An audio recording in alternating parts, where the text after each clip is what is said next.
स्वयं चकार चण्डताण्डवं तनोतु न शिव शिवम्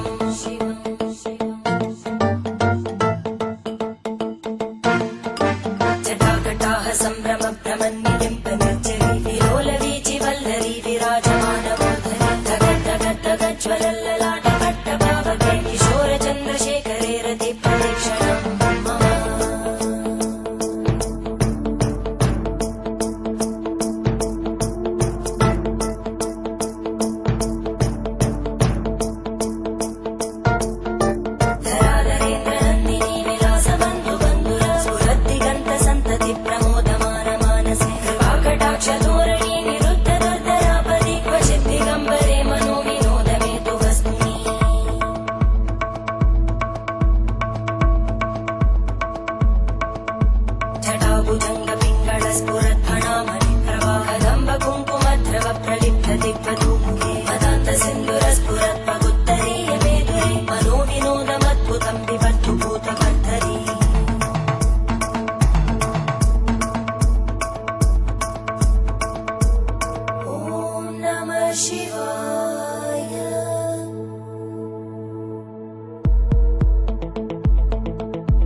शिवं भजाम्यहं सदा शिवं भजाम्यहम् ॐ नमः शिवाय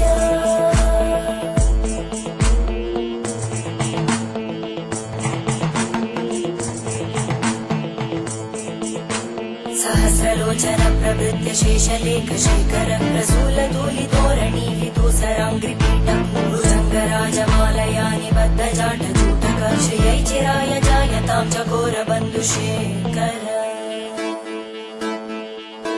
ललाटजल्परज्वलद्धनञ्जय स्फुलिङ्गभाविगीतपञ्चसायकं नमन्निलिम्पनायकं सुधामयूखलेखया विराजमानशेखरं महाकपालि सम्पदे शिरोजटानमस्तुता। हेलो हेलो हेलो, क्या हाल चाल है भाई? बढ़िया है। सारे बच्चे लाइक का बटन ठोक दो भाई, और जो बच्चा जिस जिस ग्रुप में शेयर कर दियो भाई, शेयर करने में चोरी ना किया करो, ये सारी बातें गलत हैं। इस तरह काम ना किया करो भाई। हर एक बच्चा हर एक ग्रुप में शेयर करेगा भाई, 2 मिनट लगे तारे, इतना काम तो तुम अपने काबा सर के लिए कर ही सको, कितना काम भी नहीं कर सकते। अरे मेरे दोस्तों,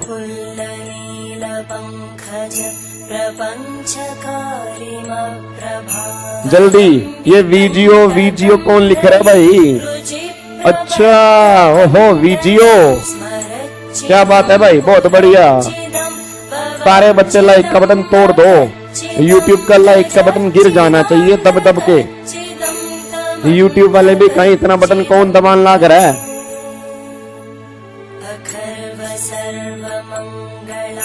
जल्दी, मेरे आने से पहले 1000 लाइक हो जाने चाहिए।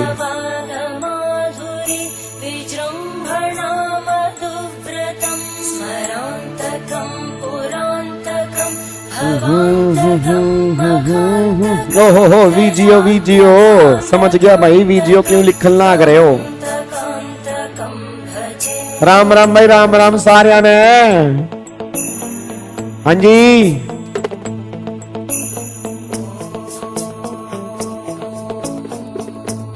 सारे ने राम राम। दिक्कत तो ना है? बढ़िया हो? अरे बोल दो, थोड़ा सा हंस दो, हंसने में क्या जा रहा है तुम्हारा?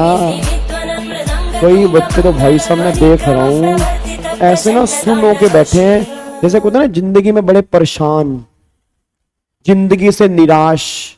अरे नाले को स्माइल तो पास कर दो, कर दा मेरे बच्चे, थोड़ी सी स्माइल पास कर दे। हंसो हंसो, शाबाश शाबाश शाबाश, थोड़ा सा स्माइल पास करो, करो करो करो करो, आ गई आ गई आ गई आ गई आ गई आ गई आ गई आ गई। ऐसा कैसे नहीं आएगी स्माइल? हंसना तो पड़ेगा भाई, गाबा सर के दरबार में हो, टेंशन का माहौल नहीं है, मस्त कूल, ठीक है ना, कोई टेंशन नहीं लेनी यहां पे। जब आ गए हो इस दरबार में तो बस त्रिशूल चला देंगे, टेंशन मत लो, त्रिशूल लगेगा सक्सेस पे, ठीक है ना। जब इस दरबार में आके बैठ गए हो तो ये दरबार जब शुरू होता है ना तो इस पे बस कृपा होती है, ध्यान रखना चाहिए, ठीक है। इस पे कृपा होती है बहुत बड़े वाली। तो जो जो इस दरबार में आया वो इस दरबार से कभी निराश नहीं गया, उसने हमेशा कुछ पाया। उसने टैक्स में एग्जामिनेशन पाई, कई लोगों ने टैक्स में 70 नंबर पाए, कई लोगों ने रिवीजन क्लास देख के ऑल ओवर इंडिया रैंक 1 पाया, रैंक 1 में कंट्रीब्यूट किया। तो बहुत सारे बच्चों की हेल्प हुई इस दरबार में। तो भगवान की दया से पूरी जान लगा दूंगा तुम्हारे लिए, तुम्हें पास करवा के छोड़ूंगा। अगर तुम इस दरबार में आ चुके हो, इस दरबार से निराश नहीं जाओगे तुम, चाहे वो इनकम टैक्स हो चाहे वो जीएसटी हो, तुम्हें निराश जाने नहीं दूंगा। ये बात ध्यान है, तुम्हारे भाई का वादा है, बस ये बात ध्यान दो जी, ठीक है जी। चलो भाई, वीडियो वाले बच्चों को वेरी वेरी गुड इवनिंग, और बाकी सब बच्चों को भी बहुत बहुत गुड इवनिंग। मेरे बच्चों very very good evening. YouTube आपने हैंग कर दिया एक बार दोबारा से, और सारे बच्चे फटाफट से 1000 लाइक पहुंचा दो जल्दी से जल्दी जी। Very good evening Jyoti, very good evening Nishchay, ओ मेरे बच्चा, very good evening, very good evening Sarthak, very good evening Ritika, very good evening Abhi, very good evening Pranjal, very good evening Prakhar, very good evening कपल, very good evening Richa, Varsha, Nikita, Muskan, Khushboo, Khushi, Neelam. मैं तो मन कर रहा है कि आज 1 घंटा नाम ही लेता रहूं, 1 घंटा खत्म हो जाए तुम्हारे नाम खत्म ना हो, ठीक है जी। और आज की क्लास का भी स्टेटस लगा देना इंस्टाग्राम पे, स्टोरी तुम्हारी शेयर कर दूंगा, डेली लगाना। क्लास 3, क्लास 4, क्लास 5, जब तक हमारी जीएसटी की क्लास चल रही है तब तक तूने मेरा साथ नहीं छोड़ना। बस एक भी बच्चा छूट गया, सुरक्षा चक्र टूट गया, बस ये पर ध्यान दो जी।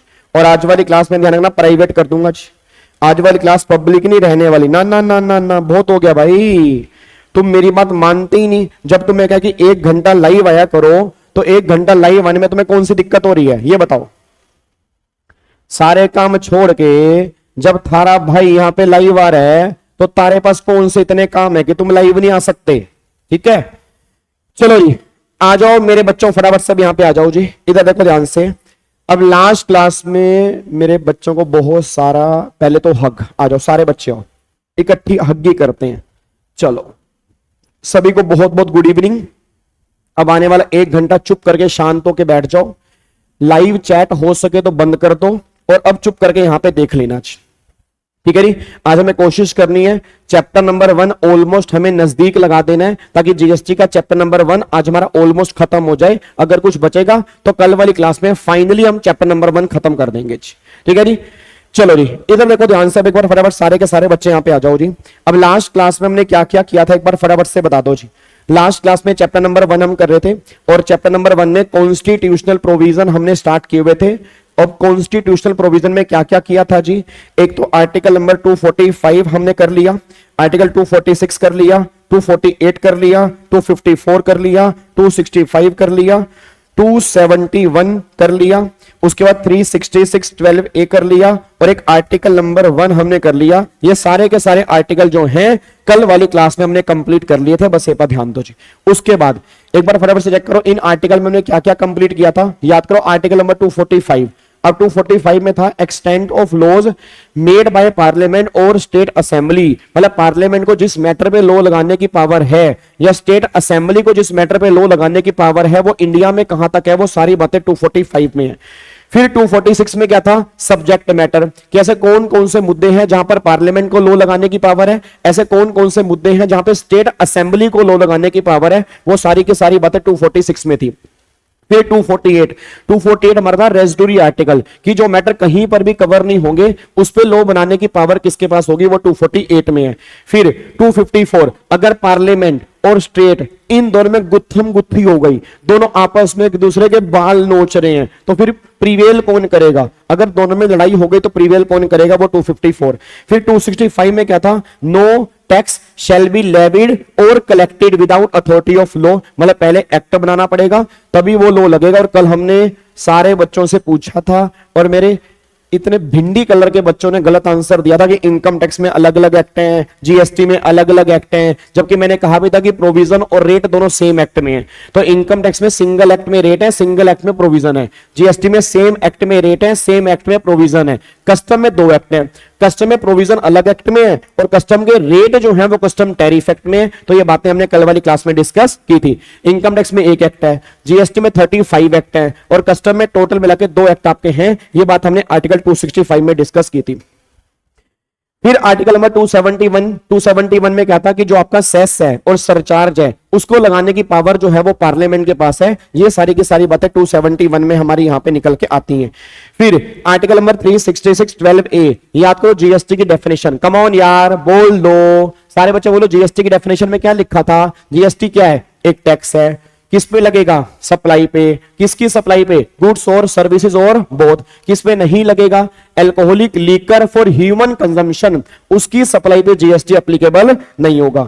उसके बाद आर्टिकल नंबर 1, एक बच्चा कहने लग रहा था कि गाबे के बच्चे तने आर्टिकल नंबर 1 करवाया है कि नहीं करवाया? याद करे मेरे बच्चे, कल हमने इंडिया की डेफिनेशन की थी जब मैंने कहा था बेस लाइन होता है, पानी होता है 12 नॉटिकल माइल्स, 200 नॉटिकल माइल्स। हाँ हाँ हाँ हाँ हाँ हाँ, तो वो आर्टिकल नंबर 1 ही था। ठीक है, तो जो कल वाली क्लास में हमने इंडिया की डेफिनेशन की थी ना कि आपके 28 स्टेट होती है, इतनी यूटी होती है, ये वाला पानी इंडिया होता है, तो 12 वाले पानी को जो भी नियरेस्ट स्टेट और नियरेस्ट यूटी होगी उसके बेस पे जीएसटी एप्लीकेबल करेंगे। और 200 वाला पानी एक ओटी है, उस पूरे पानी को यूटी मानेंगे, उसके बेस पे जीएसटी एप्लीकेबल करेंगे। तो वो सारी की सारी बातें आर्टिकल नंबर 1 में आती। अब आज की क्लास जो हमें स्टार्ट करनी है, तो सबसे पहले हम शुभारंभ करने जा रहे हैं, that is article number 246 capital A, जिसकी वजह से हमारा जीएसटी आया है। जीएसटी को जन्म देने वाला कौन है? सारे बच्चे बोलेंगे नंद के आनंद भयो जय कन्हैया लाल की। अब भगवान ध्यान रखना, अब जीएसटी का जन्म हो रहा है जी, धरती थर थर कांपेगी, ध्यान रखना। और जन्म कहां से हुआ? Article number 246 capital A. कोई मेरी क्लास का बच्चा, अप्रोक्सीमेट मुझे नहीं पता इस टाइम लाइव कितने बच्चे बैठे हैं, आई थिंक 1500 के अराउंड बच्चे बैठे हैं, बट मैं कह रहा हूं 1500 या बाद में 15,000 बच्चे इसको और भी देखेंगे। जितने बच्चे इस वीडियो को देखेंगे, कोई सिंगल बच्चा भी आज के बाद ये गलती नहीं करेगा कि जीएसटी लिस्ट 1 से आया ना।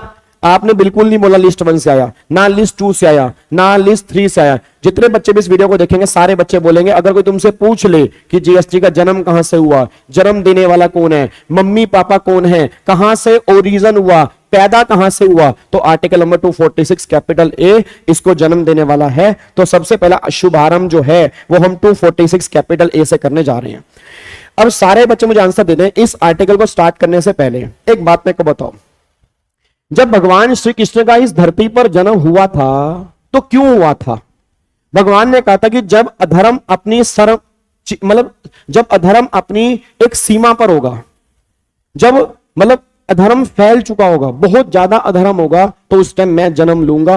और याद करो कंस को मारने के लिए, इतने सारे राक्षस को मारने के लिए भगवान श्री कृष्ण ने यहां पे जन्म लिया। तो अगर जीएसटी का जन्म हुआ तो कुछ ना कुछ प्रॉब्लम तो ओल्ड लोग के अंदर होगी ही होगी। सच्ची सच्ची बताना, जीएसटी आने से पहले क्या इंडिया में कोई टैक्सेस थे? याद करो 17 तरह के अलग अलग टैक्सेस थे। अब उन 17 टैक्सेस में कुछ तो प्रॉब्लम हो गई। भगवान राम ने जन्म लिया रावण को मारने के लिए, भगवान कृष्ण ने जन्म लिया कंस को मारने के लिए। बात समझ में आ रही है मेरी? तो कहना क्या चाह रहा हूं कि अगर उन्होंने जन्म लिया तो ओल्ड टाइम में कुछ तो प्रॉब्लम थी। अगर इंडिया में गवर्नमेंट जीएसटी का लो लेके आना चाहती है तो भाई कुछ ना कुछ प्रॉब्लम तो होगी ओल्ड टैक्सेस के अंदर।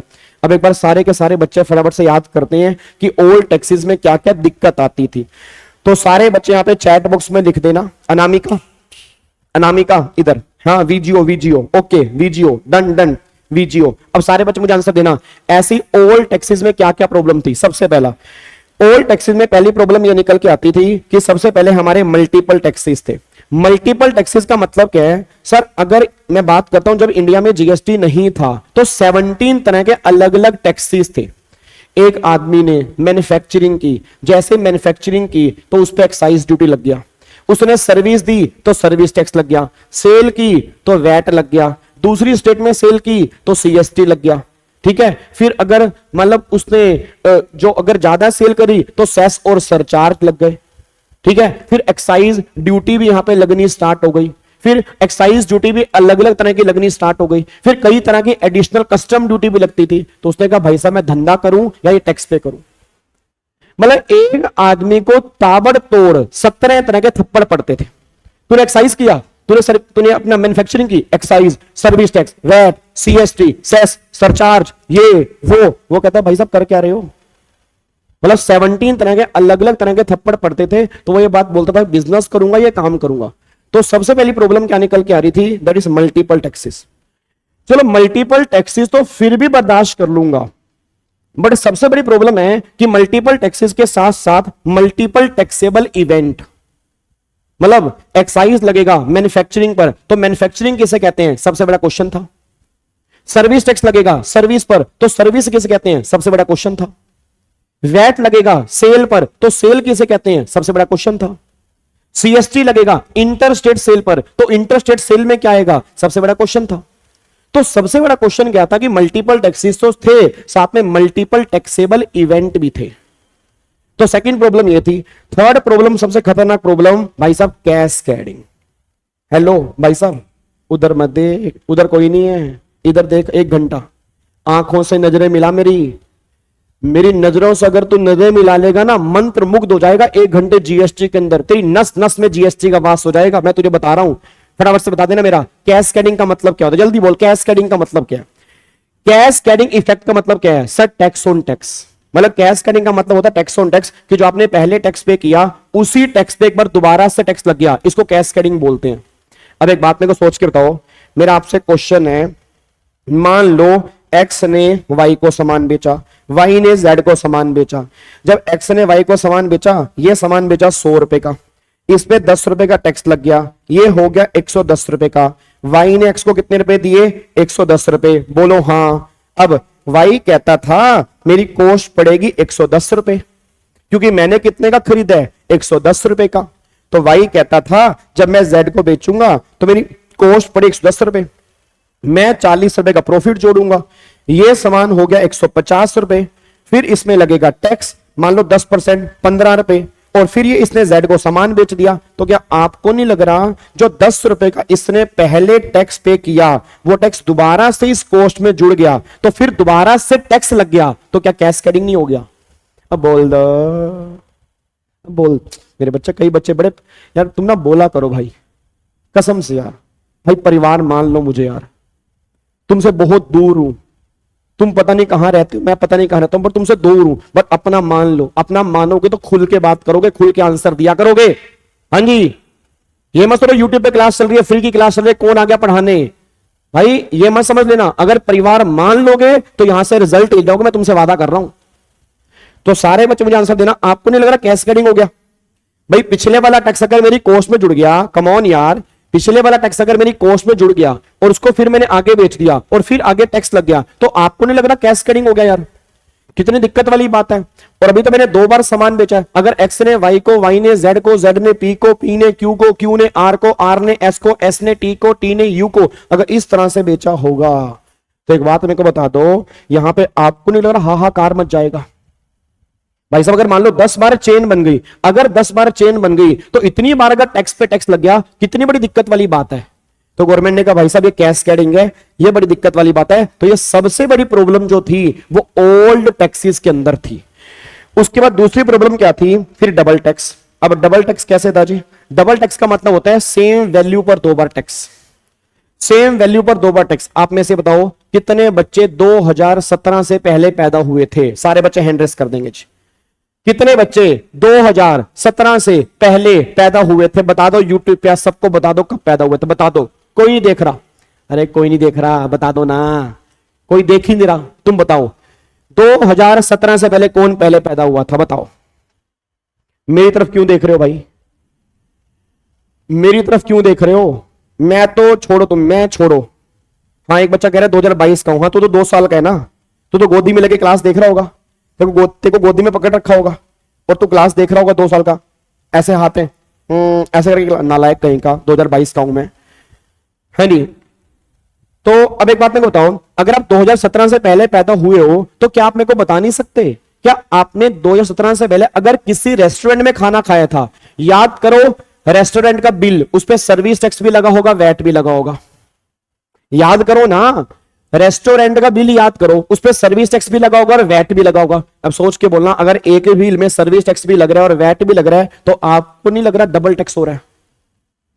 याद करो, वो पुराने दिन याद करो, आपके बिल रेस्टोरेंट वाले में सर्विस टैक्स भी था और वैट भी था। अब जब सेम वैल्यू पर 2 बार टैक्स एप्लीकेबल होगा, तो क्या आपको नहीं लग रहा वो डबल टैक्स हो जाएगा? तो मेरे बच्चे, डबल टैक्स और कैस्केडिंग में फर्क होता है। जो बच्चे पहली बार पढ़ रहे हैं ध्यान दें, डबल टैक्स और कैस्केडिंग में फर्क होता है। कैस्केडिंग का मतलब होता है टैक्स ऑन टैक्स। जो आपने पहले टैक्स पे किया, उसी टैक्स पे दोबारा से एक बार और टैक्स पे कर दिया, वो कैस्केडिंग है। डबल टैक्स का मतलब होता है सेम वैल्यू पर 2 बार टैक्स आपने लगा दिया, उसको डबल टैक्स बोलते हैं। तो ये दोनों प्रॉब्लम पुराने टैक्सेस में एग्जिस्ट करती थी, अगर आपको याद आ रहा हो।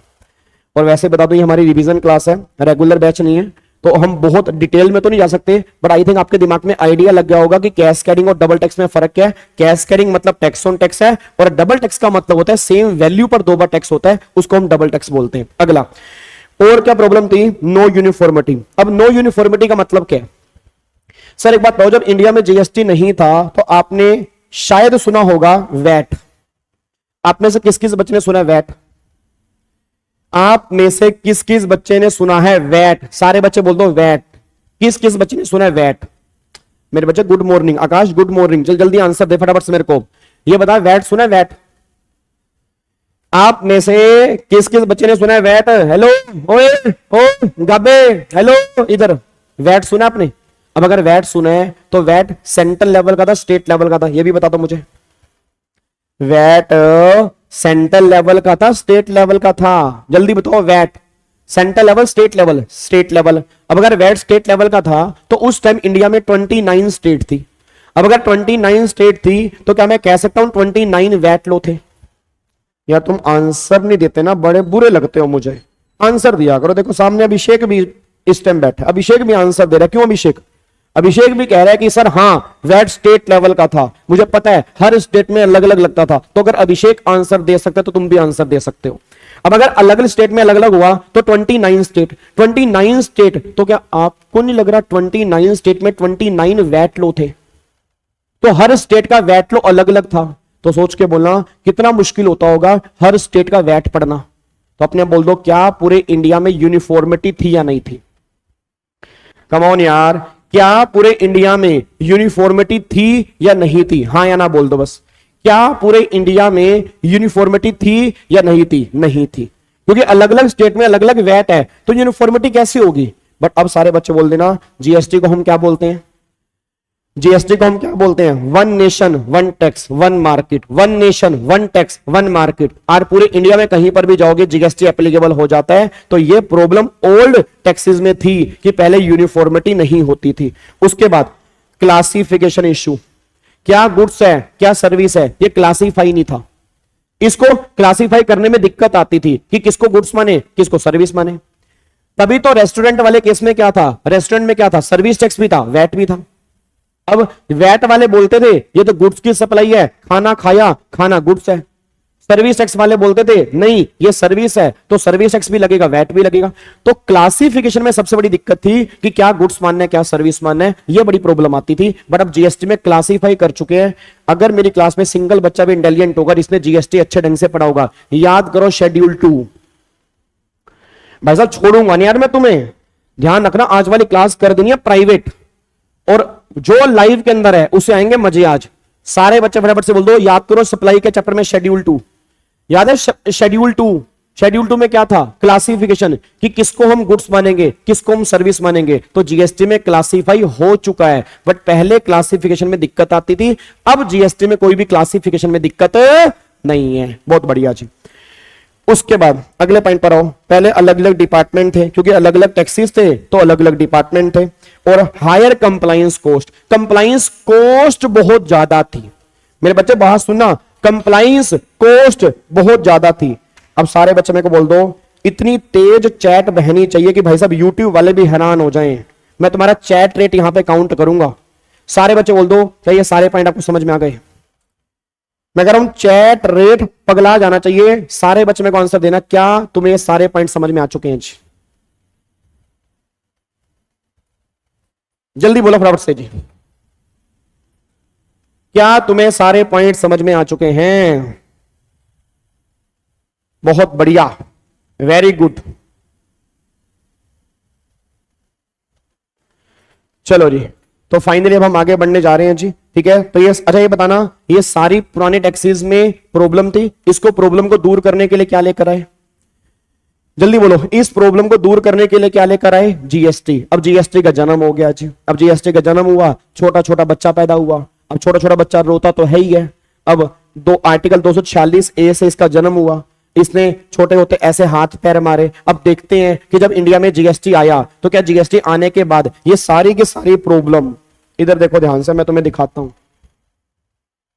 अब मैं तुम्हें दिखाता हूं, देखो यहां पे भाई साहब 1600 प्लस बच्चा बैठा है और 961 का चैट रेट आ रहा है इस टाइम। पता आपको 961 का चैट रेट। भाई साहब मेरे को लग रहा है तुम यूट्यूब पे रिकॉर्ड तोड़ रहे हो आज। बात समझ पा रहे हो मेरी? कहना क्या चाह रहा हूं? तुम्हें को सारे बच्चे फटाफट से बोल दो, जीएसटी का जब जन्म हुआ, अब जीएसटी आने के बाद चेक करते हैं क्या ये प्रॉब्लम खत्म हुई या नहीं हुई। तो देखो मल्टीपल टैक्स किसमें कन्वर्ट हो गए? जीएसटी में। उसके बाद मल्टीपल टैक्सेबल इवेंट किसमें कन्वर्ट हो गए? सप्लाई में। एसएससी के पहले अलग अलग नाम थे, पहले सेलर था, ट्रेडर था, डीलर था। अब एसएससी को किस नाम से बुलाते हैं? टैक्सेबल पर्सन और सप्लायर के नाम से बनाते हैं। उसके बाद पहले इंट्रा स्टेट सप्लाई थी, इंटर स्टेट सप्लाई थी, इंटरनेशनल सप्लाई होती थी। अब सिर्फ दो ही सप्लाई होती है, इंट्रा स्टेट और इंटर स्टेट। इंटरनेशनल कोई सप्लाई नहीं होती है। जब इंटरनेशनल कोई सप्लाई होती नहीं है, इंटर स्टेट, ध्यान रखना, इंटरनेशनल को इंटर स्टेट सप्लाई ही बोलते हैं। अब जीएसटी में सप्लाई दो तरह की होती है, इंट्रा और इंटर। पहले डबल टैक्स था, अब कोई भी डबल टैक्स नहीं है। अब क्लासिफाई हो गया क्या गुड्स है क्या सर्विस है। पहले कैस्केडिंग होता था, अब कोई कैस्केडिंग नहीं है। जिन बच्चों ने पहले जीएसटी पढ़ा है सब जानते हो जीएसटी में आईटीसी आ चुका है। बोलो हाँ, सारे बच्चे फटाफट से बोल दो। अब जीएसटी में क्या आ चुका है? आईटीसी। तो आईटीसी आने के बाद क्या कैस्केडिंग है? बोल दो मेरे बच्चों, क्या आईटीसी आने के बाद कहीं पर भी कैस्केडिंग है? नहीं है। कैस्केडिंग क्यों नहीं है? क्योंकि जो हम पहले टैक्स पे करते हैं उसका हमें क्या मिल जाता है? आईटीसी। जब आईटीसी मिल गया तो कैस्केडिंग का मतलब ही नहीं है। अब जो बच्चे पहली बार जीएसटी पढ़ रहे हैं तो हम आगे जाके डिस्कस करेंगे अपना आईटीसी क्या होता है, वो धीरे धीरे आपको समझ में आ जाएगा। अभी समझ लो कि अब जीएसटी में कैस्केडिंग जो है वो कम हो चुका है। मतलब अब टैक्स ऑन टैक्स जीएसटी में इतना नहीं होता, कुछ केस में होता है बट ऑलमोस्ट कैस्केडिंग खत्म हो चुका है। उसके बाद जी डिफरेंट डिपार्टमेंट, अब एक ही डिपार्टमेंट है। सारे बच्चे बोल दो डिपार्टमेंट कौन सा है? सीबीआईसी। जितने बच्चे इस टाइम मेरे सामने बैठे हैं सारे बच्चों डिपार्टमेंट कौन सा है? सीबीआईसी। हायर कंप्लायंस कॉस्ट, अब आपकी कंप्लायंस कॉस्ट ज्यादा नहीं है। अब पहले यूनिफॉर्मिटी नहीं थी, अब वन नेशन वन टैक्स है। पूरे इंडिया में अब जीएसटी एप्लीकेबल होगा, तुम कहीं पर भी जाओगे जीएसटी एप्लीकेबल हो जाएगा। बस ये पर ध्यान दो। अब बताओ, अगर तुम्हारे एग्जाम में क्वेश्चन बन गया, हेलो भाई साहब, चाहे बड़ा क्वेश्चन बन गया चाहे एमसीक्यूज में क्वेश्चन बन गया, आप अब सामने वाले एग्जामिनर को बता सकते हैं। सारे बच्चे बताओ, अगर उसने तुमसे पूछ लिया कि क्या दिक्कत थी ओल्ड टैक्सेस के अंदर, अगर वो तुमसे पूछ ले, क्या तुम बता सकते हो? क्या मैं 5 नंबर पक्के मान लूं अगर इसमें से क्वेश्चन बन गया? और ये मत सोचना इसमें से क्वेश्चन बन नहीं सकता। एक बार पास्ट ईयर पेपर चेक कर लेना, आप देखना इसमें कितनी बार क्वेश्चन बन चुका है। ठीक है ना? तो हर तरह के क्वेश्चन एग्जाम के अंदर बन सकते हैं। अगर क्वेश्चन बन गया तो हमें लिख के आना पड़ेगा। बस ये पर ध्यान दो। क्या इसको पैक कर सकता हूं जी? चलो जी, बहुत बढ़िया जी, वेरी गुड, जबरदस्त। अब फाइनली आ जाओ जी। अब एक बार सारे बच्चे क्लैपिंग करेंगे। ठीक है, हमारे सामने जीएसटी का जन्मदाता आ चुका है। जीएसटी को जन्म देने वाला हमारे सामने आ चुका है। जिसने जीएसटी को जन्म दिया, कई दिक्कतों का सामना करना पड़ा, बट इतनी दिक्कतों के बाद फाइनली एक ऐसे बच्चे को जन्म दिया जो आज मेरे ख्याल से अभी सिर्फ 2017 और 24 आई थिंक 7 साल का है। और 7 साल का एक बच्चा एक महीने में 2 लाख करोड़ रुपए कमाकर अपने अब्बू को दे रहा है, अपने पापा को दे रहा है, मतलब गवर्नमेंट को दे रहा है। आई थिंक ये बात आपको पता लग चुकी होगी कि जीएसटी का रिवेन्यू जो है वो एक महीने में 2 लाख करोड़ क्रॉस हो चुका है। तो 7 साल का बच्चा है। कई बार शर्म आती है हमें अपने ऊपर, कई बार बहुत गरीबी फील होती है, मन करता है कहीं जाके बैठ जाऊं, पहाड़ों में चला जाऊं जहां मुझे कोई पहचान ही ना पाए। फिर मन करता है कि नहीं विवेक, कि कैसे कह दूं थक गया हूं मैं, कैसे कह दूं थक गया हूं मैं, ना जाने किस किस का हौसला हूं मैं। फिर पढ़ाने के लिए दोबारा से आ जाता हूं कि नहीं, कई बच्चे मेरी वेट कर रहे होंगे शाम को 7 बजे कि त्रिशूल चलेगा।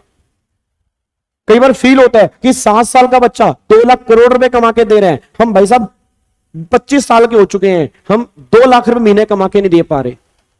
बट चलो, अपनी अपनी किस्मत है जी, कोई दिक्कत वाली बात नहीं, अपनी अपनी किस्मत है, हम क्या कह सकते हैं, अच्छी बात है। जिसकी किस्मत जैसी वो उसकी किस्मत वैसी है। जीएसटी के अंदर काबिलियत कि एक महीने में 2 लाख करोड़ रुपए का रेवेन्यू गवर्नमेंट को दे रहा है, हम क्या कर सकते हैं, कुछ नहीं कर सकते हम इसके अंदर जी।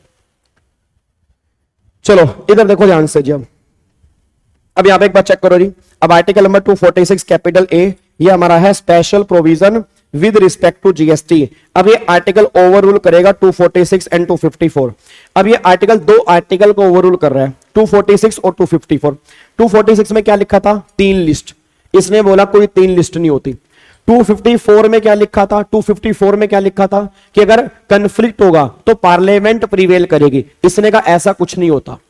अब बहुत ध्यान से मेरी बात को सुनना, आर्टिकल 246 कैपिटल ए में 2 क्लोज है, एक तो हमारा क्लोज नंबर 1 है और एक हमारा क्लोज नंबर 2 है जी। क्लोज नंबर 1 हमारा जो है वो इंट्रा स्टेट सप्लाई का है और क्लोज नंबर 2 हमारा जो है वो इंटर स्टेट सप्लाई का है। अब क्लोज नंबर 1 जो हमारा इंट्रा स्टेट सप्लाई का है, तो वो ये बात कहता है कि अगर कोई सप्लाई इंट्रा स्टेट सप्लाई होगी तो जीएसटी को बनाने की पावर पार्लियामेंट के पास भी है एंड स्टेट के पास भी है। मेरे बच्चे लाइव चैट में बातें कर रहे हैं ना, बाद में गिल्ट फील करोगे, मैं सही बता रहा हूं सर, बाद में गिल्ट फील करोगे। ये बैच मैं बार बार तुम्हें लाइन रिपीट करूंगा, ये बैच तुम्हें दोबारा कभी यूट्यूब पे देखने को नहीं मिलेगा। और याद करोगे तुम इस बैच को एग्जाम के अंदर, जो बच्चे इसको मजाक ले रहे हैं, मैं सही बता रहा हूं, तुम एग्जाम के अंदर याद करोगे कि गाबा सर आपने यूट्यूब पे कोई बैच लिया था, त्रिशूल बैच, उसमें तो इतने सारे क्वेश्चन बनते हैं हम आपको बता नहीं सकते, जो भी बातें कर रहे हैं यहां पर जी। टाइम लगा लो बेटे, 1 घंटा होता है सिर्फ, 1 घंटे में पूरी एनर्जी लगाया करो पढ़ने में। बातें तो तुम पूरा दिन करते रहते हो, उन बातों को छोड़ दो 1 घंटे के लिए। तो सारे बच्चे सोच के बोलना, अब अगर मान लो इंट्रा स्टेट सप्लाई है तो इंट्रा स्टेट सप्लाई पर जीएसटी बनाने वाली पार्लियामेंट भी होती है और स्टेट भी होती है। बट अगर कोई सप्लाई इंटर स्टेट सप्लाई है तो लॉ बनाने वाली सिर्फ और सिर्फ पार्लियामेंट है। मेरा पूरी क्लास से क्वेश्चन है, अगर मैं तुमसे पूछूं इंट्रा स्टेट सप्लाई पर लॉ बनाने वाला कौन है, इंट्रा स्टेट सप्लाई पर जीएसटी बनाने वाला कौन है, तो सारे बच्चे मेरे को आंसर देंगे जी। सारे बच्चे मेरे को फटाफट से आंसर देंगे, इंट्रा स्टेट सप्लाई पर जीएसटी बनाने वाला कौन है, फटाफट से आप मुझे आंसर दो जल्दी। इंट्रा स्टेट सप्लाई पर जीएसटी बनाने वाला कौन है, parliament and state assembly. Inter state supply पर जीएसटी बनाने वाला कौन है, इंटर स्टेट सप्लाई पर ओनली पार्लियामेंट। इट मींस अगर इंट्रा स्टेट सप्लाई की बात होगी तो पार्लियामेंट एंड स्टेट दोनों ने जीएसटी बनाया है, अगर इंटर स्टेट सप्लाई की बात होगी तो सिर्फ और सिर्फ जीएसटी बनाने वाली पार्लियामेंट है, बस ये पर ध्यान दो। अब एक बात बताओ, अगर इंट्रा स्टेट सप्लाई पर दोनों ने जीएसटी बनाया है तो कौन सा जीएसटी लगा होगा, सारे बच्चे बोल दो। शाबाश शाबाश शाबाश, तुम बोल सकते हो, तुम्हारे अंदर वो बात है, जल्दी बोलो। अगर इंट्रा स्टेट सप्लाई पर जीएसटी बनाने वाली दोनों हैं, कौन सा जीएसटी लगाया होगा बताओ, सीजीएसटी एंड एसजीएसटी। अगर इंटर स्टेट सप्लाई पर बनाने वाली, अगर इंटर स्टेट सप्लाई पर बनाने वाली पार्लियामेंट है तो सारे बड़े सोच के बोल देना जीएसटी कौन सा बना होगा, फिर उस पे बना होगा आईजीएसटी। अब एक बार यहां पे चेक करो, देखो यहां पे अब गवर्नमेंट ने बोला जी, देखो जी, अगर पार्लियामेंट और स्टेट है तो यहां पे सीजीएसटी प्लस में एसजीएसटी लगेगा या सीजीएसटी प्लस में यूटीडीएसटी लगेगा, और सीजीएसटी का रेवेन्यू सेंट्रल गवर्नमेंट के पास जाएगा और एसजीएसटी का रेवेन्यू स्टेट गवर्नमेंट के पास जाएगा और यूटीजीएसटी का रेवेन्यू जो है वो भी सेंट्रल गवर्नमेंट के पास जाएगा। बट अगर इंटर स्टेट सप्लाई है तो लॉ बनाने वाली सिर्फ पार्लियामेंट है, उस पे लगेगा आईजीएसटी और आईजीएसटी का रेवेन्यू जो है वो सेंट्रल गवर्नमेंट के पास जाएगा। बट आईजीएसटी का रेवेन्यू सेंट्रल गवर्नमेंट के पास जाएगा, बट उसको आगे अपोर्शन करेंगे, उसके टुकड़े करेंगे, और वो जो अपोर्शन करेंगे as per article 269 capital A करेंगे जी। अब जो बच्चे रेगुलर बैच वाले बच्चे होंगे, जो बच्चे वीजियो वाले होंगे, वीजियो वाले बच्चे खुश हो रहे हैं। वीजियो कुछ नहीं है, वीजियो एक इमोशन है, ठीक है। क्यों वीजियो वालों, वीजियो एक इमोशन है। तो वीजियो वाले बच्चे या जो बच्चे यूट्यूब पे डेली मेरे से कनेक्टेड होंगे, मैंने रेगुलर बैच के अंदर इसका आपको लॉजिक बताया था कि क्यों गवर्नमेंट ने यहां पे आईजीएसटी लाया। याद करो मैंने तुम्हें एग्जांपल देके बताया था कि कंप्लायंस में दिक्कत आती थी। कंप्लायंस में दिक्कत आती थी, इसलिए गवर्नमेंट ने क्या किया, आईजीएसटी बनाया। बट मैंने कहा था आईजीएसटी गवर्नमेंट ने बनाया तो है, इसका पैसा सेंट्रल गवर्नमेंट के पास जाएगा जरूर, बट इस पैसे के दो बाइफर्केशन होंगे, एक तो सेंट्रल गवर्नमेंट और एक स्टेट गवर्नमेंट। तो ये मत कहना कि आईजीएसटी का सारा रेवेन्यू सेंट्रल गवर्नमेंट रखेगी, ना ना ना ना। आर्टिकल 269 कैपिटल ए ये बात कहता है कि आईजीएसटी के दो टुकड़े हमें करने पड़ेंगे, एक जाएगा सीजी के पास और एक जाएगा एसजी के पास। बस ये बात ध्यान दो। क्या बात मेरी समझ में आ रही है? क्या आपको बात मेरी समझ में आ रही है? ठीक है, अब अगले पॉइंट पर आओ जी। अब देखो जी, अब ये वाला जीएसटी, ऊपर वाला जीएसटी एप्लीकेबल नहीं होगा कुछ गुड्स के ऊपर। बताओ किन गुड्स पे नहीं लगेगा जी? पहला, पेट्रोलियम क्रूड पे नहीं लगेगा, हाई स्पीड डीजल पे नहीं लगेगा, मोटर स्पिरिट पे नहीं लगेगा, नेचुरल गैस पे नहीं लगेगा और एविएशन टरबाइन फ्यूल पे नहीं लगेगा। सारे बच्चे बोल दो, इन पे जीएसटी अभी एप्लीकेबल नहीं है या कभी भी एप्लीकेबल नहीं है। हाँ बिल्कुल संजना, स्टेट को भी देना होगा, बिल्कुल देना होगा, बिल्कुल देना होगा। सारे बच्चे फटाफट से बोल दो, ये जो पेट्रोलियम प्रोडक्ट हैं इन पे जीएसटी अभी नहीं है या कभी नहीं है?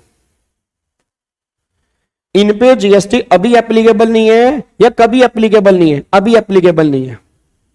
अच्छा, बाद में लग जाएगा। बाद में कब लगेगा? जिस दिन जीएसटी काउंसिल रिकमेंड करेगी ना, उस दिन से इस पे जीएसटी एप्लीकेबल हो जाएगा। बस ये पर ध्यान दो।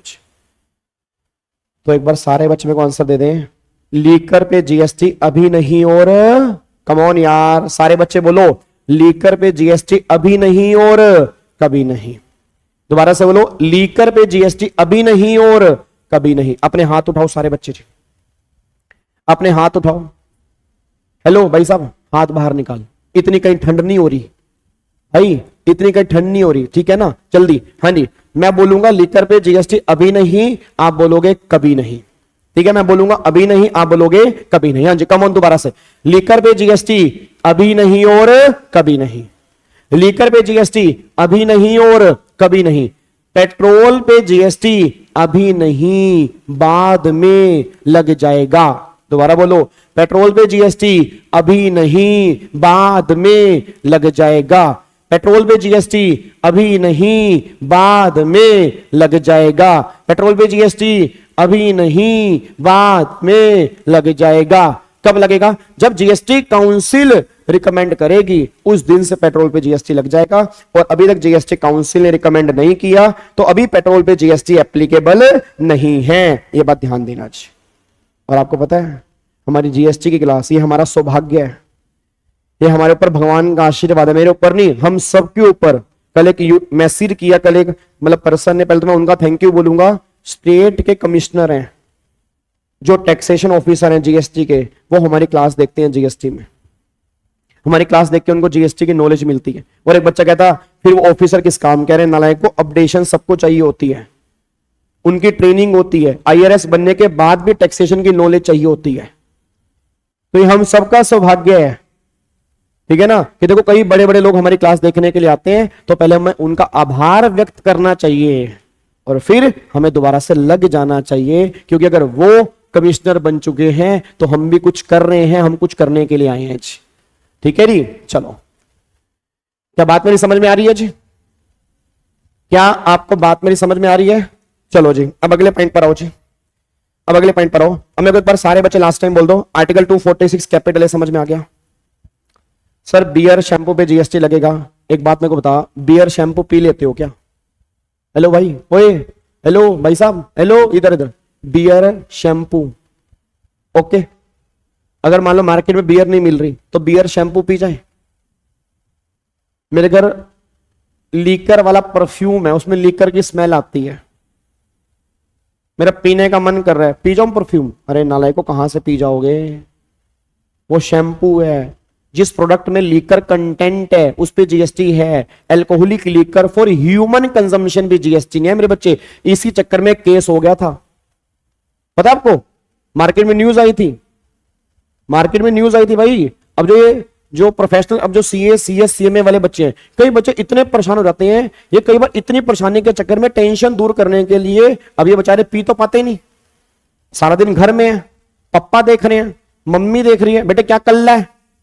तो लोगों ने क्या किया, ये न्यूज में खबर थी, लोगों ने कोरेक्स पीना स्टार्ट कर दिया।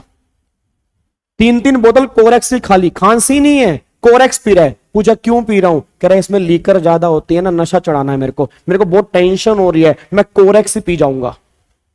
तो वही बात कर रहा है कि बियर नहीं मिल रही तो बियर शैम्पू ही चलेगा। अरे मेरे बच्चे वो बालों पे लगाने वाला गलती से पी मत जाना, उसमें लीकर कंटेंट होता है पर उसमें जीएसटी लगेगा। Alcoholic liquor for human consumption पे जीएसटी नहीं है, बस ये पर ध्यान दो जी। सागर कह रहा है जीएसटी क्यों लाया गया? सागर अभी शॉर्ट में बस इतना समझ लो कि कंप्लायंस में दिक्कत होती थी, अगर दो दो जीएसटी लेकर आते तो अलग अलग स्टेट थी, तो अलग अलग स्टेट में रिवेन्यू में दिक्कत आती थी, इसलिए गवर्नमेंट वहां पे आईजीएसटी लेकर आई जी। ठीक है, चलो अब अगले पॉइंट पर आओ। अब मेरे को सारे बच्चे बताओ, सारे बच्चे कम ऑन, सप्लाई कितनी तरह की होती है? जल्दी बोलो, सप्लाई कितनी तरह की होती है? दो। कौन कौन सी? इंट्रा और इंटर। सारे बच्चे बोलो इंट्रा और इंटर। इंट्रा स्टेट सप्लाई पर जीएसटी बनाने वाला कौन है? पार्लियामेंट और स्टेट। इंटर पे जीएसटी बनाने वाली कौन है? पार्लियामेंट। इंट्रा पे जीएसटी कौन सा लगेगा? सीजीएसटी प्लस में एसजीएसटी। इंटर पे जीएसटी कौन सा लगेगा? आईजीएसटी। और मेरा सबसे खतरनाक क्वेश्चन आज की क्लास का, सबसे इंपॉर्टेंट क्वेश्चन, जिसमें से क्वेश्चन पक्का पक्का बनेगा इस बार के एग्जाम में, कि what is the meaning of intra state supply and what is the meaning of inter state supply. कि इंट्रा स्टेट सप्लाई और इंटर स्टेट सप्लाई की डेफिनेशन क्या है? आप में से कोई बच्चा मेरे को बताएगा इंट्रा स्टेट सप्लाई किसे कहते हैं? मेरे को बता सकते हो आप इंट्रा स्टेट सप्लाई किसे कहते हैं? मैं देखता हूं आपको पता नहीं पता आज, जल्दी बताओ। और जिस बच्चे ने लाइक नहीं किया भाई लाइक कर दो भाई, पहले अपना फर्ज अदा किया करो। लाइक और शेयर और कमेंट, ये तीन फर्ज तुम्हारे हैं, लाइक शेयर और कमेंट। ये फर्ज मेरे नहीं है, मेरा फर्ज है शाम को 7 बजे आके 8 बजे तक पूरी जान लगा देना। सब 10 घंटे 10.5 घंटे सुबह क्लास लेके आता हूं, बट आपको फील नहीं होता होगा इस 1 घंटे के अंदर कि मैंने 10 घंटे क्लास दी हुई है, क्योंकि तुम्हें देख के मुझे एनर्जी मिलती है। तो ये तुम्हारे 3 फर्ज हैं, लाइक कमेंट और शेयर। अगर तुम इसको भी अदा नहीं करोगे तो फिर तुम पता नहीं क्या करोगे। तो बताना इंट्रा स्टेट सप्लाई किसे कहते हैं जी? बच्चा कह रहा है विद इन द स्टेट, बहुत बढ़िया, विद इन द स्टेट, क्या बात है जी। सेम स्टेट, बहुत बढ़िया, सेम स्टेट, सेम स्टेट, सारे बच्चे ऑलमोस्ट कह रहे हैं सेम स्टेट, ठीक है।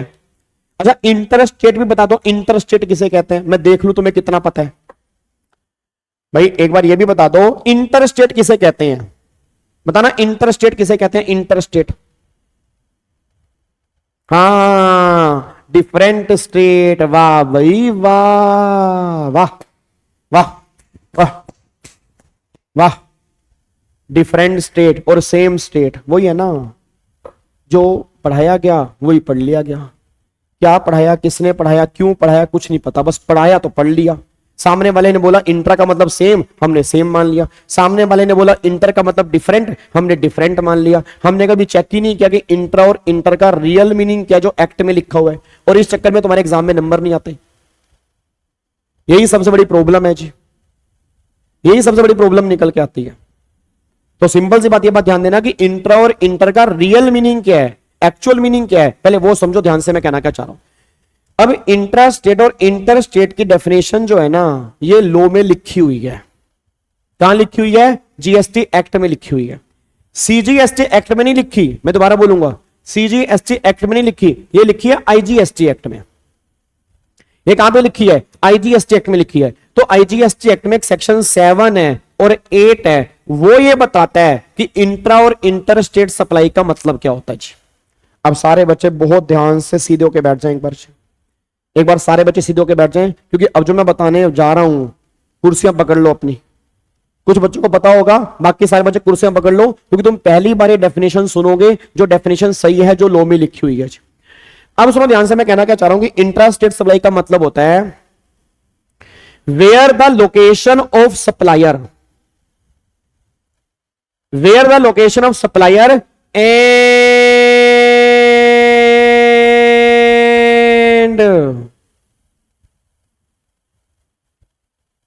बच्चा कह रहा है लैग आ गया, वीडियो में लैग आ गया, गावासा की आवाज अटक गई, आवाज नहीं आया, उसको एंड बोलता हूं। तुम्हें क्या फील हुआ? क्योंकि भैंस आ गई। बच्चा कह रहा है ऐसा भैंस नहीं होता, इसको एंड बोलते हैं मेरे बच्चे, एंड ना ऐसे बोलते हैं, ठीक है जी। अब दोबारा से come on, where the location of supplier, दोबारा से, where the location of supplier and place of supply, मेरे पीछे दोबारा बोलो, where the location of supplier and place of supply अगर सेम स्टेट में है या सेम यूटी में है, फिर वो सप्लाई मेरी इंट्रा स्टेट बनेगी। बस ये पर ध्यान दो। अब एक बार सारे बच्चे यहां पर जितने बच्चे इस टाइम लाइव मेरे सामने बैठे हैं, सारे के सारे बच्चे फटाफट से बोल देंगे मैंने इंट्रा स्टेट सप्लाई की डेफिनेशन क्या बोली है, बताओ जल्दी बोलो, come on. Intra state means क्या? वेयर द, बोलो बोलो बोलो बोलो बोलो, where the location of supplier and place of supply अगर दोनों सेम स्टेट में है या सेम यूटी में है तो वो सप्लाई मेरी इंट्रा स्टेट सप्लाई होगी। बस ये पर ध्यान दो। फिर where the location of supplier and place of supply two different state, two different UT, one state one UT, two different country, supply to SEZ, supply by SEZ, supply to tourist, ये सारी की सारी supply inter state supply होगी। बस ये पर ध्यान दो। बच्चा कह रहा है गाबे एक बार दोबारा बोल। गाबे गाबे सुन मेरी बात, भाई है तुम्हारा, गाबे भाई है तू, अपना अपना भाई है गाबे, भाई है तो एक बार दोबारा बोल गाबे, एक बार दोबारा बोल, एक बार दोबारा बोलेंगे जी। Where the location of supplier, come on यार, where the location of supplier and place of supply अगर सेम स्टेट में है या सेम यूटी में है तो वो सप्लाई मेरी इंट्रा स्टेट सप्लाई है। Where the location of supplier and place of supply अगर टू डिफरेंट स्टेट में है, टू डिफरेंट यूटी में है, टू डिफरेंट कंट्री में है, one state one UT, supply to SEZ, supply by SEZ, supply to tourist, तो ये सारी की सारी सप्लाई इंटरस्टेट सप्लाई है। अब बच्चा कह रहा है सुन मेरी बात, सप्लायर की लोकेशन क्या है वो तो फिर भी हम समझ लेंगे, सप्लायर की लोकेशन क्या है वो तो फिर भी हम समझ लेंगे। आज की क्लास खत्म होने से पहले हमें यह बता दे प्लेस ऑफ सप्लाई क्या होता है। आज की क्लास खत्म होने से पहले हमें इसका आंसर चाहिए। आज की क्लास हम नहीं तो छोड़ेंगे नहीं, कमेंट नहीं करेंगे आज, 500 कमेंट आने चाहिए। अगर 500 कमेंट गाबे तुझे चाहिए तो देखो बताना पड़ेगा प्लेस ऑफ सप्लाई का मतलब क्या है। अब प्लेस ऑफ सप्लाई का मतलब सुनो, प्लेस ऑफ सप्लाई का मतलब ये होता है कि मेरी सप्लाई को प्रोवाइड किया माना कहां जा रहा है। एक बार दोबारा सारे बच्चे मेरे पीछे बोलेंगे, मेरी सप्लाई को प्रोवाइड किया माना कहां जा रहा है। एक बार दोबारा बोलो, मेरी सप्लाई को प्रोवाइड किया माना कहां जा रहा है, इसको बोलते हैं प्लेस ऑफ सप्लाई। तो मेरी सप्लाई को प्रोवाइड किया कहां माना जाएगा, that is place of supply. बस ये पर ध्यान देना चाहिए।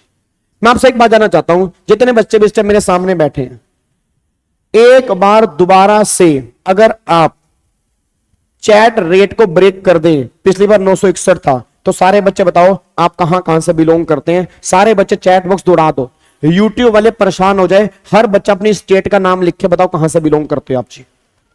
SEZ का मतलब होता है स्पेशल इकोनॉमिक जोन जी, SEZ का मतलब होता है स्पेशल इकोनॉमिक जोन। बस ये पर ध्यान दो। इंदौर दिल्ली, उसके बाद इंदौर दिल्ली मोदीनगर यूपी MP बिहार, भाई साहब बक्सर उत्तर प्रदेश, महाराष्ट्र पुणे, ओ भाई साहब ऑल ओवर इंडिया यहां पर बैठे जी। एक बच्चा नेपाल से देख रहा है मुझे, असम, पटना, राजस्थान, गुजरात, इंदौर, उत्तर प्रदेश, मेरठ, उड़ीसा। अब एक बात मेरे को सोच के बताना, अब सारे के सारे बच्चे भाई साहब पता नहीं कहां की कौन कौन सी स्टेट से बिलोंग कर रहे हैं। मैं आपसे एक बात जानना चाह रहा हूं, क्या आप ये क्लास लेने के लिए दिल्ली में आए हो? क्या आप ये क्लास लेने के लिए दिल्ली में आए हो? क्या हाँ या ना बोल दो बस। क्या आप ये क्लास लेने के लिए दिल्ली में आए हो, नहीं आए हो? हाँ या ना बोल दो, यस या नो, नहीं आए हो। अच्छा, मैं एक्चुअल में कहां पे क्लास दे रहा हूं अभी? क्या मैं तुम्हारे घर में आके क्लास दे रहा हूं या मैं अपने ऑफिस में क्लास दे रहा हूं? ऑफिस में। ऑफिस मेरा कहां पर है? दिल्ली में। दिल्ली में लक्ष्मी नगर में। लक्ष्मी नगर कहां पे आता है? दिल्ली में। लक्ष्मी नगर को अलग कंट्री मत मानना, वो लगता होगा बट वो अलग कंट्री नहीं है मेरे बच्चे, वो एक ही हमारा ये दिल्ली का ही पार्ट है। तो मेरा क्वेश्चन बस ये निकल कह रहा है कि अगर मैं लक्ष्मी नगर में क्लास दे रहा हूं और तुम इतनी जगह पर बैठ के क्लास देख रहे हो, तो मेरी सर्विस को दिया हुआ कहां माने बताओ? मेरी सर्विस को दिया हुआ कहां माने? ओ भाई साहब, ओ भाई मेरे, आप देख रहे हो चैट रेट, पता चैट रेट इस टाइम कितना है? चैट रेट जो है भाई साहब 2219, गजब भाई साहब, तुम चैट देख रहे हो भाई साहब, आज यूट्यूब वाले तुम्हें वो कर देंगे, ध्यान रखना, ठीक है जी। अब एक बात मेरे को बताओ, मेरी सर्विस को दिया हुआ कहां मानोगे भाई? अगर मान लो मेरी सर्विस है, उस सर्विस को दिया हुआ कहां मानोगे? एक बच्चा कह रहा है सर मैं तो बिहार में बैठ के क्लास देख रहा हूं, मेरे पापा भी इस टाइम साथ बैठे हैं, मेरी मम्मी भी साथ बैठे हैं, वो कह रहे भाई साहब एनर्जी अलग ही लेवल की है, ये जो 1 घंटे की वाइब होती है ये एक अलग ही लेवल की होती है। तो हमें तो वो सर्विस बिहार में मिल रही है, हम तो दिल्ली नहीं आए, तो हम तो विवेक सर की सर्विस को बिहार मानेंगे। एक बच्चा कह रहा है सर मैं उड़ीसा में क्लास देख रहा हूं जी। अब एक बच्चा कह रहा है सर मैं उड़ीसा में क्लास देख रहा हूं, तो मेरे को उड़ीसा में क्लास देख रहा हूं, मेरे को उसके लिए दिल्ली आना ही नहीं पड़ा, तो तुम्हारी सर्विस को मैं तो उड़ीसा मानूंगा क्योंकि मेरे को दिल्ली आना ही नहीं पड़ा। एक बच्चा कह रहा है सर मैं क्लास यहां पे देख रहा हूं, फॉर एग्जाम्पल मान लो गुजरात। अब क्या मैं तुम्हें सर्विस देने के लिए गुजरात आया? नहीं, तुम्हें गुजरात में क्लास मिल रही है, मैं यहां पर बैठा हूं, तो क्या मेरी सर्विस को दिया हुआ कहां माने? तुम कह रहे हो गुजरात, मैंने दी है दिल्ली में। तो इसी को हम बोलते हैं प्लेस ऑफ सप्लाई। क्या बोलते हैं? Place of supply. सारे बच्चे मेरे पीछे बोलो, क्या बोलते हैं? Place of supply. अब सारे बच्चे बोल देना प्लेस ऑफ सप्लाई का मतलब क्या होता है। मैं बोलूंगा पहले, फिर आप मेरे पीछे बोलोगे। प्लेस ऑफ सप्लाई का मतलब होता है मेरी सप्लाई को, मेरे पीछे बोलो, मेरे पीछे बोलो, मेरी सप्लाई को प्रोवाइड किया हुआ कहां माना जाएगा? दोबारा बोलो, मेरी सप्लाई को प्रोवाइड किया हुआ कहां माना जाएगा, उसको प्लेस ऑफ सप्लाई बोलते हैं। आपने एक्चुअल सप्लाई कहां पर की है मैटर वो नहीं करता। और सारे बच्चे इंटेलिजेंट होंगे, चेक करो आपने जीएसटी में प्लेस ऑफ सप्लाई वाला चैप्टर भी किया होगा।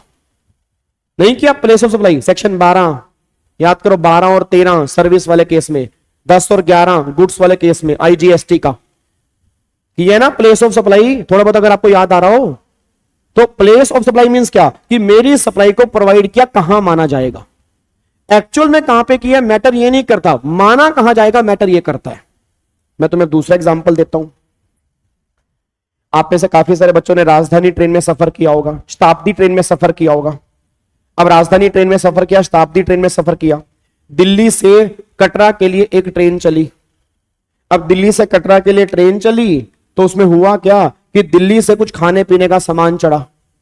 अब दिल्ली से खाने पीने का सामान चढ़ा, अब दिल्ली से खाने पीने का सामान चढ़ा तो उसके बाद फिर वो खाने पीने का सामान बांटना शुरू हुआ।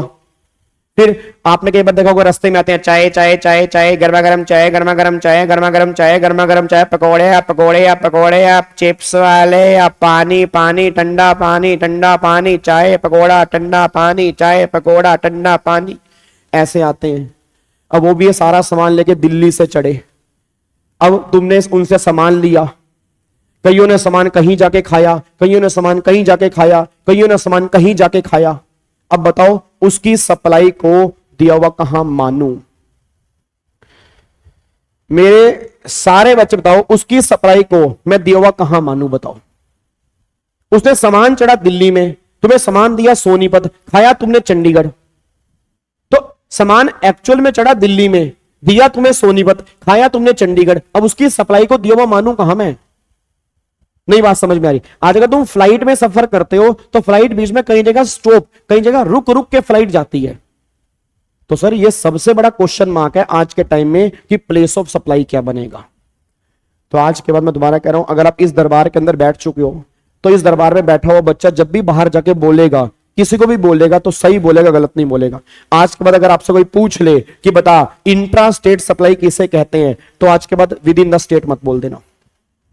आज के बाद विद इन द स्टेट मत बोल देना। क्या बोलोगे बताओ? अगर आज तुमसे कोई पूछ ले बता भाई इंट्रा स्टेट सप्लाई किसे कहते हैं, उसे क्या आंसर दोगे? बताओ जल्दी बोलो, उसे क्या आंसर दोगे? आप उसे बोलोगे sir location of supplier and place of supply. अगर ये दोनों सेम स्टेट में हैं या सेम यूटी में है तो वो सप्लाई मेरी इंट्रा स्टेट है। अगर वो तुमसे पूछे बता भाई इंटर स्टेट सप्लाई किसे कहते हैं, तो where the location of supplier and place of supply, अगर वो दो डिफरेंट स्टेट में है, दो डिफरेंट यूटी में है, दो डिफरेंट कंट्री में है, supply to SCZ, supply by SEZ, one state और वन यूटी में है, तो वो सप्लाई इंटर स्टेट है। अब एक बच्चे के मन में डाउट आ रहा है, देखो यहां पे पहले क्या लिखा हुआ है, देखो जी इंटर और इंटर का मतलब। सारे बच्चे location of supplier and place of supply, अगर सेम स्टेट और सेम यूटी में है तो वो इंट्रा स्टेट सप्लाई है, इंट्रा स्टेट सप्लाई पर ये वाला जीएसटी लगेगा। ठीक है केशव, शिवी, खुशी, मुस्कान, आदित्य, हाँ जी सारे बच्चों मेरी बात समझ में आ रही है। आगे उसके बाद inter state supply, location of supplier and place of supply, अगर two different state, two different UT, two different country, one state one UT, supply to SCZ, supply by SCZ, supply to tourist, तो ये supply मेरी inter state supply है, इस case में IGST लगेगा। अब एक ना जीएसटी में एक सप्लाई और होती है जीरो रेटेड सप्लाई। उससे पहले एक बात बता रहा हूं, एससीजेड, कोई मेरे को बताएगा एससीजेड क्या होते हैं?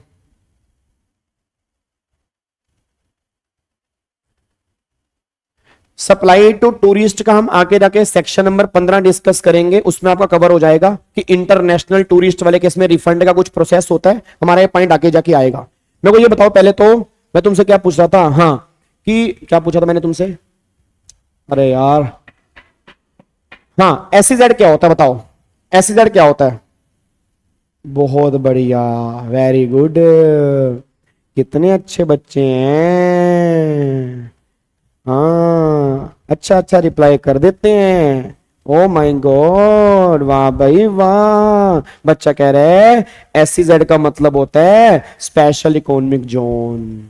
अच्छा मेरे बच्चों जीएसटी का मतलब क्या होता है? Goods and service tax. हैं फुल फॉर्म पूछी है क्या? अरे नालायको, एससीजेड का मतलब ये होता है कि ऐसा एरिया जो इंडिया में है, इंडिया में होने के बावजूद भी उसको इंडिया में नहीं मानते, उसको डीम्ड फॉरेन टेरिटरी मानते हैं, इंडिया से बाहर मानते हैं। क्योंकि अगर गवर्नमेंट को अगर कुछ एरिया डेवलप करना होता है, वहां पे डेवलपमेंट करनी होती है, तो फिर गवर्नमेंट क्या करती है? उस एरिया को डिक्लेयर कर देती है एज एससीजेड। और गुड़गांव में बहुत सारे एससीजेड हैं, नोएडा में बहुत सारे एससीजेड हैं, गुजरात में बहुत सारे एससीजेड हैं। तो एससीजेड होता इंडिया में है पर उसको इंडिया से बाहर मानते हैं। अब अगर मैं इंडिया में हूं, इंडिया में ही एससीजेड है, बट अगर मैं एससीजेड को सामान भेजूंगा ना, इसको एक्सपोर्ट बोलेंगे। और अगर एससीजेड से मैं सामान लूंगा, इसको इंपोर्ट बोलेंगे। जबकि एससीजेड है इंडिया में, बट गवर्नमेंट कर इसको इंडिया से बाहर मानेंगे, इसको इंडिया में नहीं मानेंगे। अब आपने बोल देना अगर मैं एससीजेड को सप्लाई कर रहा हूं तो भैया इंटरस्टेट मानेंगे क्योंकि वो एक्सपोर्ट है। एससीजेड से सामान ले रहा हूं तो वो इंपोर्ट है, तो भी क्या मानेंगे? इंटरस्टेट मानेंगे। अब मेरा क्वेश्चन बस ये निकल के आ रहा है, अगर इंटरस्टेट है तो क्या लगेगा? आईजीएसटी, और अगर इंट्रास्टेट है तो सीजीएसटी प्लस में एसजीएसटी। अब एक सप्लाई होती है जीएसटी में, शायद आपने कभी सुना हो, जीरो रेटेड सप्लाई। किस किसने ये वर्ड सुने हैं? Zero rated supply, section 16 of IGST act. बताओ किस किसने वर्ड सुना है जीरो रेटेड सप्लाई? एक बच्चा कह रहा है वाई एससीजेड क्रिएटेड? डेवलपमेंट के लिए, हमें फॉरेन करेंसी चाहिए, हमें बाहर की इन्वेस्टमेंट चाहिए, हमें इंडिया को ग्रो करना है, इंडिया को डेवलप करना है, इसलिए हमें एससीजेड की रिक्वायरमेंट होती है। भाई इंटरस्टेट का मतलब बताया तो है अभी कि जहां पे सप्लायर की लोकेशन और प्लेस ऑफ सप्लाई अगर ये दोनों अलग अलग स्टेट में आ जाएं, अलग अलग यूटी में आ जाएं, अलग अलग कंट्री में आ जाएं, तो उसको इंटरस्टेट बोलते हैं। अभी तो मैंने 15 मिनट इसके ऊपर लगाए हैं जी, है नहीं। अब देखो जीरो रेटेड सप्लाई का मतलब क्या होता है? देखो नाम से लग रहा है ऐसी सप्लाई जहां पे जीरो रेट होगा, जहां पे हम जीएसटी एप्लीकेबल नहीं करेंगे। आप मेरे को बताना गवर्नमेंट कहां पे जीएसटी छोड़ना चाहती है, इंपोर्ट वाले केस में या एक्सपोर्ट वाले केस में? जल्दी बताओ, इंपोर्ट वाले केस में या एक्सपोर्ट वाले केस में? मैं तुमसे बस ये जानना चाहता हूं गवर्नमेंट जीएसटी कहां छोड़ना चाहती है, इंपोर्ट वाले केस में या एक्सपोर्ट वाले केस में? ऑब्वियस सी बात है एक्सपोर्ट वाले केस में। क्यों छोड़ना चाहती है? बाहर से पैसा इंडिया में आता है, इंडिया हमारा ग्रो करता है, फॉरेन करेंसी इंडिया में आती है। इंपोर्ट वाले केस में तो नुकसान होता है, एक्सपोर्ट वाले केस में फायदा होता है। तो एक्सपोर्ट को ही हम नाम देते हैं जीरो रेटेड सप्लाई का। जीरो रेटेड सप्लाई में दो चीजें आती हैं, एक तो एक्चुअल एक्सपोर्ट और एक सप्लाई टू एससीजेड। आप यूं कह सकते हो डीम्ड एक्सपोर्ट। अब देखो मैंने यहां पे क्या लिखा है, अगर नॉन एससीजेड से अगर मैंने आउटसाइड इंडिया सामान भेजा, एक्सपोर्ट किया, इसको एक्चुअल एक्सपोर्ट बोलते हैं। और अगर नॉन एससीजेड से मैंने इंडिया में ही अगर एससीजेड में सामान भेजा, इसको डीम्ड एक्सपोर्ट कह सकते हैं। तो ये दोनों सप्लाई होती है जीरो रेटेड सप्लाई, इस पे कोई भी जीएसटी एप्लीकेबल नहीं होता। तो जीरो रेटेड सप्लाई पे कभी कोई जीएसटी एप्लीकेबल नहीं होता। गवर्नमेंट का एक रूल है, import the goods higher the taxes, export the goods not the taxes. कि अगर हम गुड्स इंपोर्ट करेंगे तो टैक्सेस ज्यादा लेंगे, अगर गुड्स एक्सपोर्ट करेंगे टैक्सेस नहीं लेंगे। तो एक्सपोर्ट में दो केस हैं, या तो इंडिया से बाहर भेजना या इंडिया में ही सामान भेजना। बट अगर आपने सप्लाई की है SEZ को तो उसको इंडिया से बाहर ही मानते हैं। सर अगर SEZ इंपोर्ट और एक्सपोर्ट हुआ तो कस्टम लगेगा? हाँ बिल्कुल, कस्टम की बातें वहां पे होंगी जी। अगर इंपोर्ट एक्सपोर्ट की बातें हो रही है तो ऑब्वियस बात है कस्टम की बातें वहां पे होंगी जी। वो सारी बातें कस्टम के अंदर आएंगी। अभी हम डिस्कस कर रहे हैं जीएसटी में क्या होगा जी। तो SEZ को सामान भेजना, एक्सपोर्ट, जीरो रेटेड सप्लाई, कोई जीएसटी नहीं लग सकता। SEZ से सामान लेना, डीम्ड इंपोर्ट, उस केस में IGST की बात हो सकती है। बस ये पर ध्यान दो जी। अब यहां पे एक बात चेक करो, अब ये क्वेश्चन है, बस इस क्वेश्चन का आप मुझे आंसर दे दो सारे के सारे बच्चे। ये देखो जी, अब एक मिनट रुक जाओ यार, आप हो नालायक, आप ना नालायक बच्चे हो। अब पता नहीं, अब आपने आंसर पता नहीं देख तो नहीं लिया कहीं, चलो देख लिए होंगे तो मेरा क्या, एक बार आंखें बंद कर सकते हो आप लगेगा जिसकी आंखें खुली हैं, एक बार सारे बच्चे आंखें बंद कर लो बस, प्लीज आपसे रिक्वेस्ट है, एक बार सारे बच्चे आंखें बंद कर लेना। चलो अब ऐसा करो, अब बस आज की क्लास का लास्ट क्वेश्चन है, आप मुझे इसका आंसर दे दो सारे के सारे। सारे बच्चे आंसर देना चाहिए। ये लोकेशन ऑफ सप्लायर है, ये एक्चुअल सप्लाई है, ये प्लेस ऑफ सप्लाई है। पहले तो ये बताओ हमें एक्चुअल सप्लाई देखनी है या प्लेस ऑफ सप्लाई देखनी है, बताओ जल्दी बताओ, हमें एक्चुअल सप्लाई देखनी है या प्लेस ऑफ सप्लाई देखनी है? हमें देखनी है प्लेस ऑफ सप्लाई। हमें location of supplier and place of supply देखनी है, एक्चुअल सप्लाई हमें नहीं देखनी एक्चुअल में कहां पे की है। तो देखो एक्चुअल सप्लाई पे मैंने क्रॉस मारा हुआ है कि ये सप्लाई मेरे किसी भी काम की नहीं है। अब सारे बच्चे बोल देना जी, सारे बच्चे मेरे को आंसर देंगे। इधर देखो ध्यान से जी, हाँ जी। Location of supplier Delhi, place of supply Delhi, intra state supply तो क्या लगेगा? CGST प्लस में SGST। ये दिल्ली है, ये हरियाणा है, सप्लायर दिल्ली, सब place of supply Haryana, inter state क्या लगेगा? IGST। बहुत बढ़िया, हरियाणा है और हरियाणा है, इंट्रा स्टेट है क्या लगेगा? CGST प्लस में SGST। ये लद्दाख है, ये लद्दाख है, दोनों यूटी हैं तो CGST प्लस में UT GST लगेगा। ये JNK है, ये JNK है, दोनों JNK हैं, बट आप सब जानते हो JNK UT है, बट GST में क्या मानते हैं? स्टेट, तो CGST प्लस में SGST लगेगा। बिहार से USA, बिहार से USA export zero rated supply, उस केस में कोई भी GST एप्लीकेबल नहीं होगा। उत्तराखंड से पंजाब, उत्तराखंड और पंजाब दोनों अलग अलग स्टेट हैं, इंटर स्टेट सप्लाई क्या लगेगा? IGST लगेगा। चेन्नई और जापान, चेन्नई इंडिया में है, चेन्नई से जापान एक्सपोर्ट है, जीरो रेटेड सप्लाई है, उस केस में GST की बातें यहां पे नहीं होंगी। फिर अगला जापान से दिल्ली, जापान से दिल्ली इंपोर्ट है, इंपोर्ट वाले केस में क्या लगेगा? IGST, तो ये हो गया इंपोर्ट। फिर हरियाणा से हरियाणा SEZ, कम ऑन सारे बच्चे, हरियाणा से हरियाणा में है बट SEZ है तो डीम्ड एक्सपोर्ट, क्योंकि SEZ को इंडिया से बाहर मानते हैं तो जीरो रेटेड सप्लाई, कोई भी इसमें GST एप्लीकेबल नहीं होगा। फिर हरियाणा SEZ से दिल्ली, SEZ इंडिया से बाहर, दिल्ली इंपोर्ट, इंपोर्ट वाले केस में क्या लगेगा? IGST। बहुत बढ़िया, वेरी गुड। अब ध्यान से देना आंसर। महाराष्ट्र से 6 नॉटिकल माइल और 6 नॉटिकल माइल्स नियर महाराष्ट्र है। अब ये 6 वाला पानी महाराष्ट्र के नियर है, वो भी महाराष्ट्र, दोनों महाराष्ट्र, इंट्रा स्टेट सप्लाई तो CGST प्लस में SGST लगेगा। फिर ये 6 नॉटिकल माइल्स नियर महाराष्ट्र है, 8 नॉटिकल माइल्स नियर केरला तो उसको माने वो केरला, इसको महाराष्ट्र, महाराष्ट्र से केरला, इंटर स्टेट सप्लाई क्या लगेगा? IGST। छा गए मेरे बच्चे, छा गए, बोलो साचे दरबार की जय। उसके बाद गुजरात, गुजरात से 164 नॉटिकल माइल, बट ये नियर गुजरात है, 164 में नियर चेक नहीं करना होता, 164 200 वाला पानी वो UT है तो ये स्टेट है, स्टेट से UT, इंटर स्टेट है तो क्या लगेगा? IGST। शाबाश मेरे बच्चों। फिर 164 नॉटिकल माइल्स नियर गुजरात है, 100 नॉटिकल माइल नियर महाराष्ट्र है, हमें नियर चेक ही नहीं करना, दोनों एक ही यूटी है, ठीक है ना, क्योंकि 200 नॉटिकल माइल्स में दोनों आ रहे हैं और दोनों सेम यूटी हैं, तो सीजीएसटी प्लस में यूटीजीएसटी एप्लीकेबल होगा।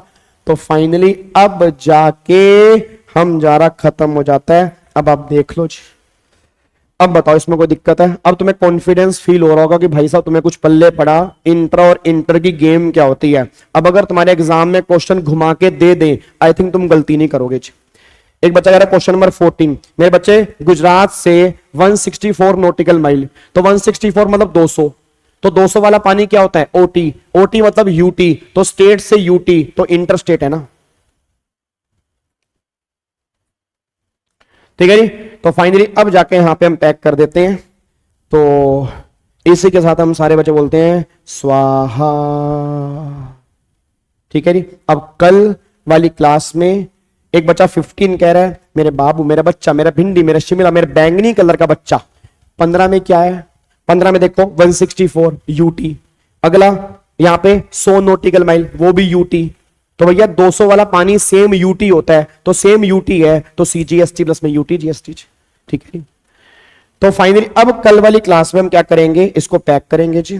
कल वाली क्लास में हम ये चैप्टर खत्म करेंगे और इस चैप्टर के खत्म होने के बाद फिर हम अपना नया चैप्टर स्टार्ट करेंगे और फाइनली जो हमारा नया चैप्टर स्टार्ट होगा, कल तो नहीं होगा, नेक्स्ट क्लास के अंदर होगा, वो चैप्टर हमारा होगा आईटीसी का बेसिक, जहां पे तुम्हें बताऊंगा कि आईटीसी कैसे मिलता है और यूज कैसे होता है। जो बच्चों को बहुत बड़ी प्रॉब्लम आती है ना, तुम्हें इतना सिंपल कर दूंगा ना आईटीसी, भाई साहब तुम जिंदगी में कभी भूल नहीं पाओगे और याद करोगे कि हमने आईटीसी वाला कॉन्सेप्ट रिवीजन क्लास में समझा था, ठीक है जी। चलो जी, thank you so much, God bless you, love you all. अब सारे के सारे बच्चे लाइक ठोक के जाएंगे और वीडियो वाले बच्चों थैंक यू, जो वीडियो वाले बच्चे नहीं है थैंक यू, और सारे के सारे बच्चे, दोनों के दोनों बच्चे कमेंट करके जाएंगे। जब वीडियो खत्म हो उम्मीद करूंगा आपके 500 से ऊपर कमेंट होंगे। अगर आपको अच्छी लगी तो लाइक जरूर करना, दिल की बातें दिल में मत रखा करो, शेयर कर दिया करो, मेरे लिए बहुत बड़ा मोटिवेशन है। और हर बच्चे के साथ ये वीडियो आपने शेयर करनी है, हर ग्रुप में वीडियो होनी चाहिए ताकि हर बच्चे के पास ये वीडियो पहुंचे, क्योंकि बहुत सारे बच्चों को इसकी रिक्वायरमेंट है। Thank you so much, God bless you, love you all, जय हिंद, thank you so much, bye bye, जय हिंद। पढ़ो, खूब पढ़ो, खूब खूब पढ़ो, बहुत आगे जाओ, जल्दी जल्दी डिग्री मिल जाए तुम्हें और तुम्हारे पापा की आंखों में खुशी के आंसू, उनके आंसू बह रहे हो, तुम उसके सामने खड़े हो, तुम्हारी आंखें भी इमोशनल हो और तुम वो मूवमेंट याद रखो पूरी जिंदगी भर। ऐसा मूवमेंट तुम्हारी लाइफ में बहुत जल्दी आए, मेरे दिल से प्रार्थना है। थैंक यू सो मच, जय हिंद।